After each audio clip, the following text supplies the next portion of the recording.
And good morning, good morning, good morning. Welcome to the November 21st edition of Megas and Movers podcast. How are you doing today, folks? Today, talking about funnels. And I know it's a weird, scary word for some, so hopefully by the end of this, you're not so weirded out or scared by it. So that's what we're talking today. Funnels, what that means. Because this is fa la la la la la la la la funnels. We're gonna talk about how to sell without feeling salesy. Pretty excitement, pretty excitement. Now, if this is your first time here, long time here. Here's what I need from you: who you are, where you're from, what's in your cup, what the weather is like in your area, and your five things. What are five things that you are going to accomplish today? We'll talk a little. You want to hear a personal, little personal story. Here's what we got. You guys, I'll fill you guys in. Yesterday, we had a kidney appointment down at the Children's Hospital. And yeah, had some car troubles on the way back, so that was awesome. It took all day, made it back safe and sound, got everything fixed last night. But hey, there's another, what, $600-700 expense. Didn't expect that. Welcome to real life, right? Was able to work on the road down there, so got some things accomplished. Worked on the way back. It has been a long, trying week, and just want you to know, everybody out there, just take a breath. You're not alone. I'm telling you, shit happens every single day. Sorry, I swore this early in the morning for some, but we all go through it. You are here, you're awake, you're breathing. That's the best thing we're going for us.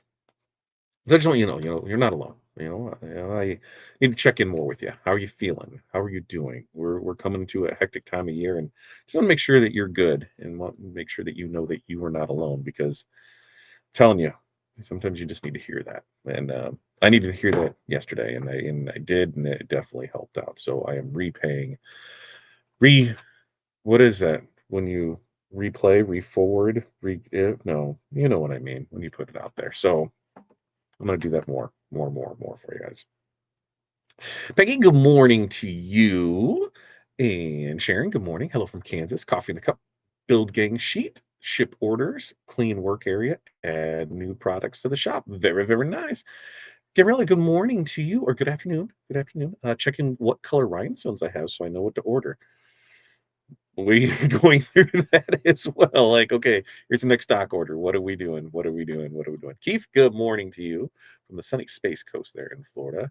Get more flock and transfer tape. Get it all. Get it all. Get it all. Barb, good morning to you. North Central Minnesota 24 and sunny. Water in the cup. Five things: customer pickup, bookmark layouts, digitizing embroider polos, clean fireplaces.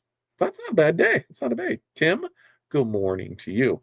Um, our five things is a lot of the same old stuff. We've got store updates that we need to do. We got Black Friday specials that we're working on over the weekend, so we're ready to go with those on Tuesday. We've got supplies that need to be ordered. We've got two meetings this afternoon on. These are personal projects. We're not making zero money off of it. We found there's somebody that's in need of some stuff. I'm like, let's just do it. Like, I don't care. So we got that, and then Wizard update later on this afternoon. So we got a busy day going through stuff. So I say, uh, I say we just get into it, right? Get into it because we got to rock and roll with it. The goal of today is we want to turn our festive fun that's going to start happening, and we want to turn that into that smart marketing, emails, posts. We want those stories. We want them to feel like cheer and not so much of a chore. We're going to tell you, exactly what a funnel is and how, you can create one, without that CRM there's for it. Because, if you cringe at the word sales, congratulations, you're not alone. You're just like about every other maker that I know. You know, I could be the exception. If you're the exception, type in the comments exception. But most small business owners don't wake up thinking, I can't wait to build a sales funnel today. You know, they just want to make good products. They just want to serve good people and not feel like, that pushy used car salesman, trying to move clearance items. They a funnel isn't, you know, sleazy or bad or dumb. It's just simply a journey that someone takes from finding you to buying from you. All right. So it's from point A to point B. Now, the funnel part, that's you. That's what you get to make that journey fun and festive and fertile, full of personality. You know, right now, the holiday season, it's a perfect time to lean into this. And why is that? Well, because people are already expecting, people are already in a cheerful and buying mood. They already expect emails, they expect posts, they expect recommendations. So this means you can show up without feeling like, you're selling your soul. And the best part of all this is you don't need fancy software, employees, a CRM, or, some $1,000 a month automation tool to make this work for you. You know, a funnel, well, it can be as simple as just a series of posts, a couple emails, a story sequence that gently nudges people from, man, I love this to, all right, take my money. So, today we'll break down how you can create those holiday funnels that feel like cheer and not chores. Using the tools that you already have, content you're already making, and that heart of yours that is already giving.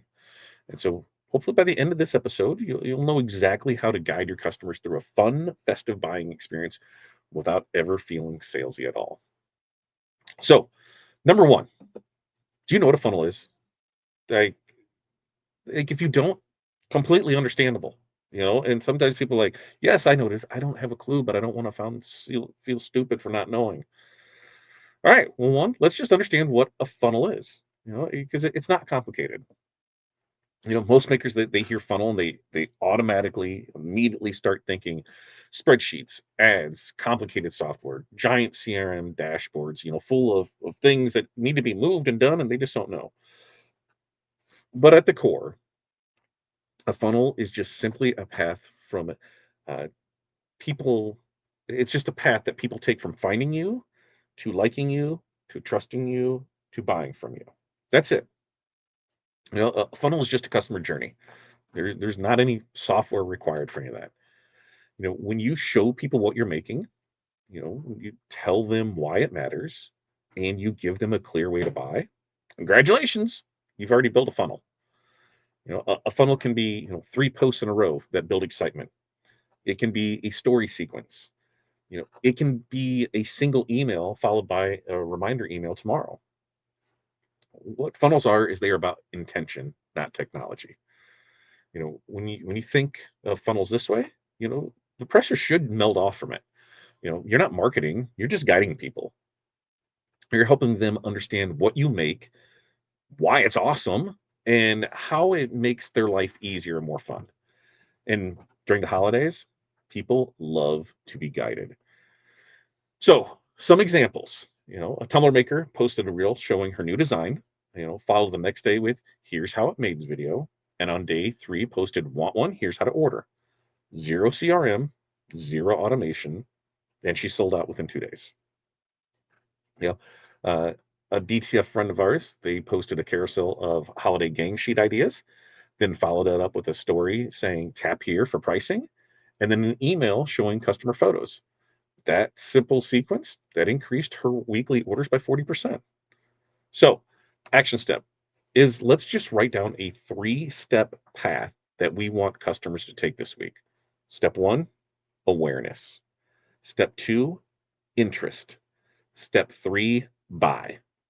That's it. That's your funnel. In fact, you know what I'm going to do? I'm going to put that down here in the comments. So that way we know this is what we're going to do. That's what we're doing. We're going to get this done in there. Not the post. I think it posted a post. Yeah, there it goes. There it goes. There it goes. It dropped it in there for it.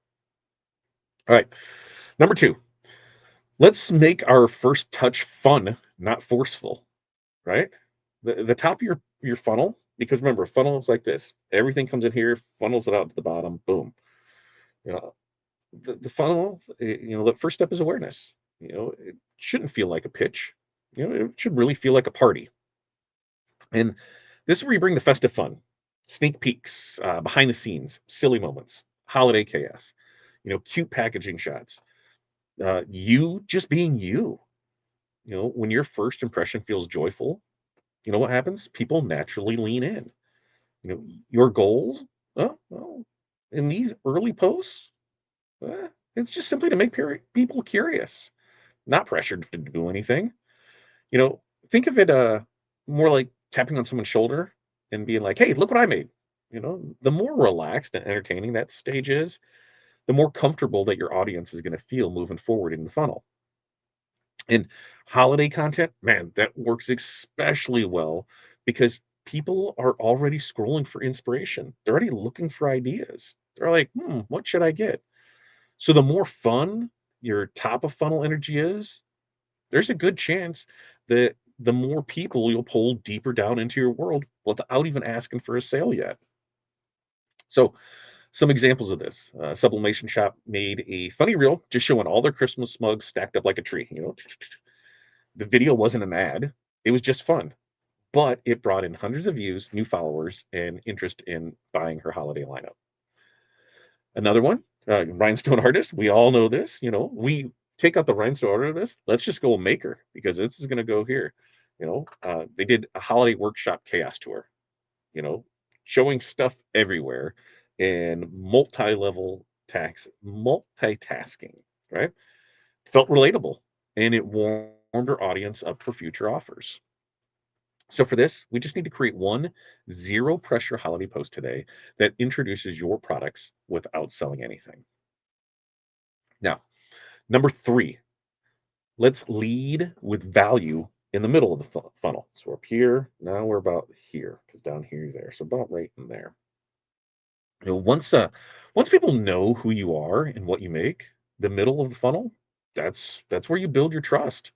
That's the part that should feel generous. It should feel helpful.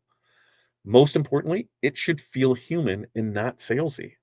You know, think of tips and ideas and FAQs and gift guides.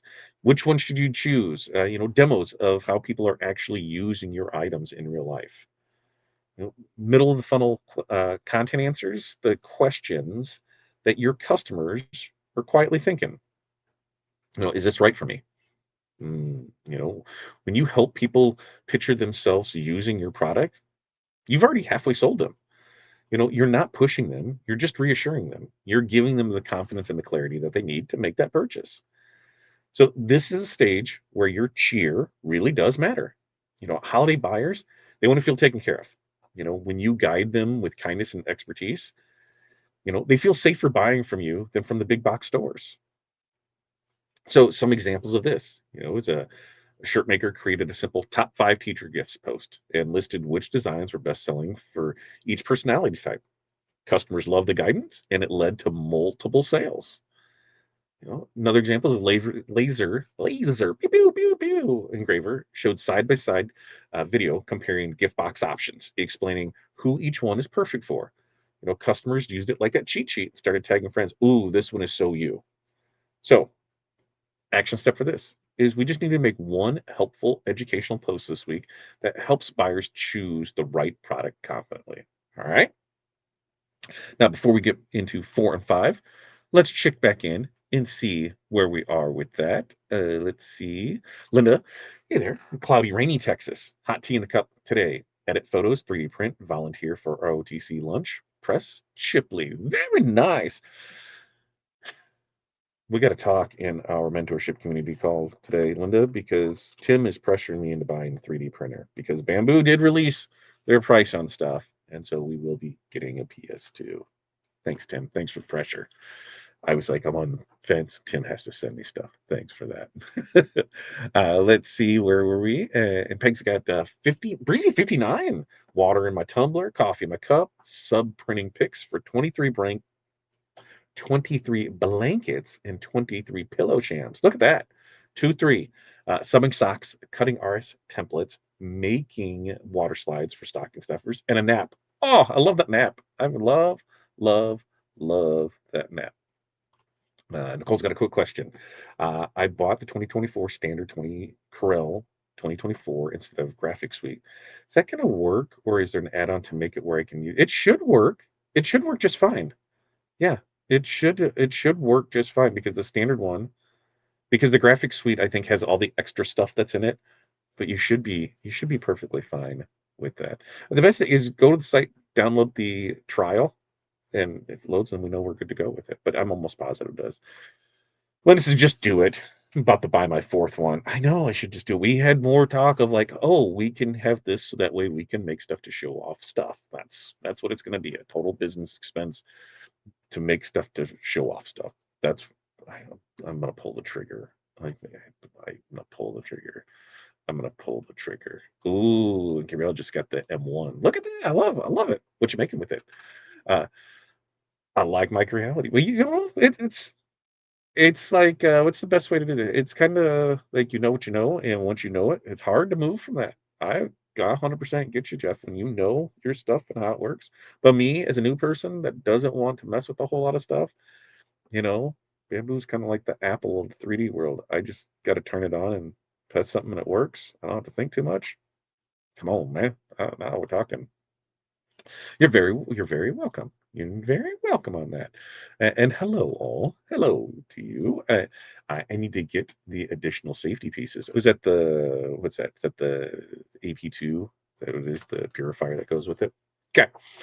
Let's get back into it. Number four. Number four. You know what we need to do? We need to make the ask simple, clear, and cheerful. Right? When it comes time to ask for that sale, you do not need to be salesy. The real trick of it is clarity. You know, holiday customers, man, they're already, have enough going on, overwhelmed, they're tired, they're distracted. So when you give them a simple, cheerful call to action, you are not pushing, you're helping them. You know, your ask should be short, friendly, and most importantly, obvious. Tell them how to order, when to order, and what they need to know. Think of it as just that gentle nudge wrapped up in a bow. All right. And because you already warm them up with fun and value, your ask, it feels very natural and not forced. Now, this stage works beautifully with stories and reels and pin posts, even emails. Cheerful countdowns, last call reminders, or grab yours before they're gone messages. They work really well because they're clear, and clarity is kindness. So some examples of this is, well, we had a shop that posted, want one coming at holiday, and I'll message you the order link. They just removed the friction, and her conversion rate skyrocketed. If you haven't noticed, during our 12-day sale, that's what we have. We're posting stuff on social media, and it says if you're interested, comment this, and then a link is automatically sent right to you on that. So, hey, we just remove that friction. It goes right to it, makes it easy to order. And, another maker, they sent a single email with the subject line, ready when you are. Here's an easy order button. It was just a big, clear call to action button. That was all that people needed. Go here to buy. That's it. So, what do we need to do for this? Well, action step for this is just add one clear, cheerful call to action to your next post or story. We're just going to keep it simple and direct. All right. And number five, let's follow up with our heart and not pressure. Okay? Your final stage of the funnel is follow up. This is where loyalty is born. Most small business owners skip this part completely because it feels awkward to them. But follow up doesn't not have to be salesy. It can be gratitude. It can be connection. It can be, checking in like a friend. Holiday shoppers, they appreciate feeling remembered. A thank you message, a quick, hey, how'd it turn out? Well, maybe just a fun, show me your gifts, any type of those prompts, make people feel valued. You're not trying to squeeze more money out of them. You're trying to build a relationship with them. When your customers follow up comes from that warmth instead of pressure, customers they turn into fans who will buy again without needing to be convinced. And that is where repeat business lives. So some examples of this is a shop owner. They DM their holiday customers, hey, I hope the gifts were a hit. Thanks again for supporting our small business. She wasn't selling anything. She was just connecting. Then she had several customers reorder in January. Another one posted, hey, show me your unboxing, and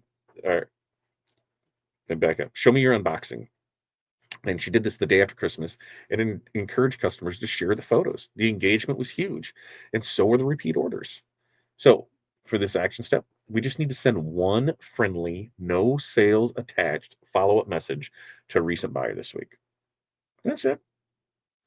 So, on this, here's how, to recap it all, here's how the fa la la la funnel your way through the holidays without feeling pushy. Well, number one is we understand the real meaning of a funnel. It's just a simple customer journey, no CRM required. Number two, make your first touch festive and fun. What's it going to do? It's going to pull people in naturally. Number three, lead with value in the middle of the funnel to build trust. Number four, we're going to make our ask simple, cheerful, and crystal clear. And then number five is we're going to follow up with heart so customers will continue returning long after the holidays. Now, funnels, they don't have to be complicated, they don't have to be techy, they don't have to be salesy.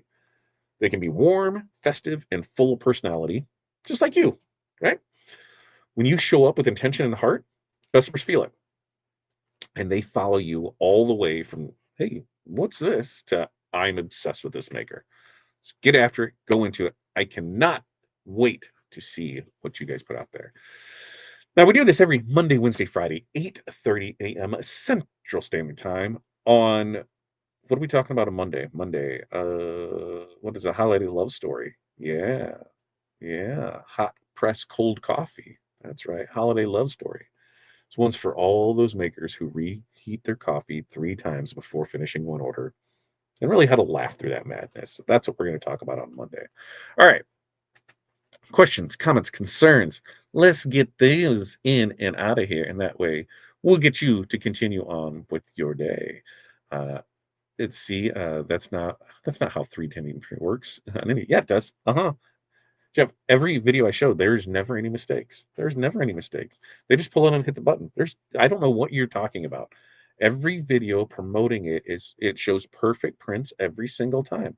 I don't even have to do post-production. In fact, I'm pretty sure that when the print's done, it packages itself because I don't see anything with it. I'm just saying. Um, and Barb says she loves her under three. Slow but a workhorse. The big issue, that's the biggest issue with 3D printing in general, right? The air and anti-fire. Got it, got it, got it. Yep, the little engine that could.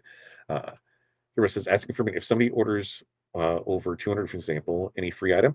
So that depends on what you want to do. Like, yeah, you can 100% do that. Like ours, it's 250, they get free shipping. And other ones, they might get a free bonus pack. We've got things where bonus bundles where they'll buy it and then, there's free or mystery things shown in with it. And a lot of times it's things that you might be working on for, future stuff like, oh, hey, we're testing this out and this would be good as a complement to another product down the road. Some other times it's, hey, we're testing stuff out. When we were going through, when we went with the cans thing and we went through a bunch of transfers and we're like, okay, what do we do with these? Hey, let's cut them apart and let's throw them in orders. So, random people just got random extra transfers to be able to press on things. So it's really what you want to do. The biggest thing is always look at margins, right?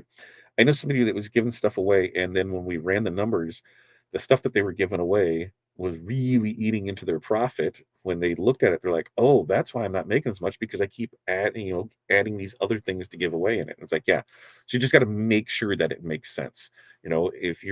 If your margins are tight on it, you got to be really careful because if we're giving something away, that'll affect it even more. So, there's no right or wrong with it. You do what feels comfortable to you.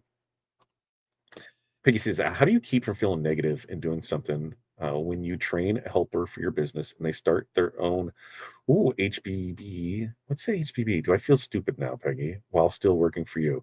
Now that you gave them and asked to stay, they start their own. They start their own. So they started their own. So they're working for you and they started their own. Well, this is what sucks is that people do that all the time. The only way that that's not going to happen is if you do it all yourself. I mean, how many companies have started with family and the family split off and did their own things? I could probably count 5 local ones that I know where that started as brothers and they switched. They got into a fight, they got into an argument, and they split, and they're both doing the exact same thing now. It's tough. It sucks. It's gonna happen. But at the end of the day, we just gotta let it go, right? They can try and steal your customers, but I honestly feel that if somebody is able to steal my customers, they were never my customers in the first place. If they go somewhere else because of price, then hey, they were never our customer. They didn't see the value in the services that we provide, the information that we give, the education that we hand out. And there's places where I know I can 1000% buy things cheaper from. But why don't I? Well, here's a few reasons. My prices are based on what we buy things in for. So we're making the same money, if not more, by buying from our current vendor because of how margins work. Number two, like it just works. I know every time it works. I'm not having any issues with it. And so when I just know I can pull this off the shelf and it's going to work every time, that is worth it. And then number three is the service behind it, the service that we get behind that product, you know? So I'm paying more for that, for the service, for the sales, for every part of it. So on my end, I'm like, if somebody goes, I don't, it doesn't bother me anymore. When we've had a lot of people that we have trained over the years and that we have worked with that have went off to start their own, and it was there. Some great examples of that was we worked with people, pre-COVID on a wide format printing, where we would walk through, here's this, here's the equipment that we have here, here it is. When you're ready, hey, maybe you should look at buying it. And that's what we did is we helped build their business. We printed for them, we did everything, and then boom, they were just gone and they were trying to sell to the same people we were. DTF, 1,000,000% the same. We've been printing now for 5 years. We've been in since the beginning, and we learned a lot, took a lot of lumps over the years, helped a lot of people by doing prints, and they decided to bring it in house and go right after the same customers we were serving in the same groups. What do you do? Well, hey, and the DTF is cutthroat. They're like, I just, what's the fastest, quickest I can get it? And, it seems like the service and the artwork is on the backside of it. They don't care. We just do it and move on and hopefully know that for us, we're doing what we need to do to make us happy. We're doing what we need to do to keep us sane. And most importantly, we're doing what we need to do to keep our lights and mics on because it's tough out there. So Peg, just stick with it. Stick with it. You got it. All right. Now with that, we'll wrap this up. We do this every Monday, Wednesday, Friday. Like I said, Monday we'll be back. This weekend we're banging out stuff so we can get prepared for Tuesday because Tuesday will be our Black Friday launch. Bingo balls are back. We'll be giving some stuff away for free. We'll launch all of our Black Friday stuff, and we'll give you another, state of the union on where we are and stuff. Right now, it still looks like we should be good on Wizard launching on December 2nd. We fixed one of the issues that we had, and it looks like everybody that had that issue is now, boom, working on that. So super excited there. And then, just some little tweaks here in the end of the stuff. So with that, home-based business, thanks. I don't know what I was thinking. Thank you for that. Um, yeah, I know a motorcycle store that this happened, brother-in-law. But I see it a lot. Yep. If they don't care, they might have to close the business. Yeah, and sometimes that's just what it is. Absolutely, but there's no way I could let her keep working for me. Nope. All the tips and trips I tripped over, I kept from her immediately. And that was the thing, is so we've been put in positions before where we've, even though somebody gave a notice, we let them go because how do we know that they're not going to try in, especially in this instance when they were starting their own thing. We ran into in a few times in the heating and air company because it's a skill and so they can learn it. And they were doing things on the side and we're like, you can't moonlight at this. Here's what we're doing for it because you're using our trucks, you're using all of our stuff for it. We can't have that happen. And we just boom, you're done because they were starting their own thing on the side and they could see, oh yeah, there is way more to this. So yeah, 100%. You can't let them keep doing it. Yeah, like I said, you got to do what's best for you and your business. And if that's boom, boom, out the door, go for it. All right. With that, we're going to wrap this up. You guys have an amazing day, afternoon, weekend. We'll be back here Monday morning as we start the craziness of Thanksgiving week. So until then, peace, love, press on. We will see you then.